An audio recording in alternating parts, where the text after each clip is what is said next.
Tandaan mo, kung ikaw ay mamatay na, ang mundong ito hindi mag-alala sa iyo. Lalong umaayos at lalong gumaganda ang mundo. Ang iyong negosyo, ang iyong kayamanan, ang iyong sasakyan, ang iyong bahay, ang iyong asawa at anak ay aangkinin din ng ibang tao.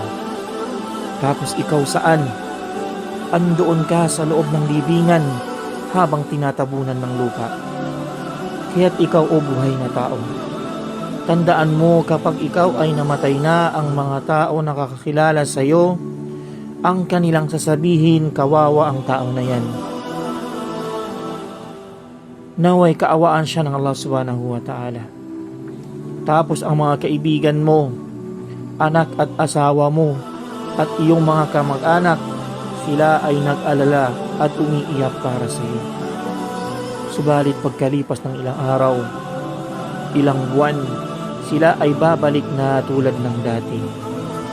Hanggang sa umabot ng ilang mga taon, ay mababawasan na ang pangungulila nila sa iyo.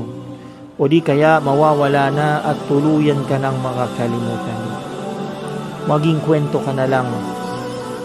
Doon ay matatapos na ang iyong kwento sa mundong ito. Ano na mangyayari? Mag-uumpisa na ang totoo mong buhay sa loob ng libingan.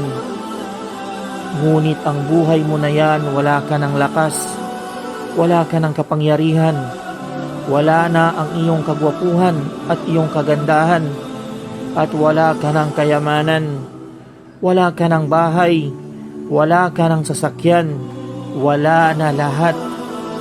Ang matitira na lamang sa iyo ang iyong mabubuting gawa o di kaya ang iyong masasamang gawa. Kaya ikaw o buhay na tao, ang tanong, ano ba ang iyong naihanda sa iyong sarili? Ano ba ang iyong naihanda sa iyong sarili para sa iyong pamumuhay sa loob ng libingan at sa kabilang buhay?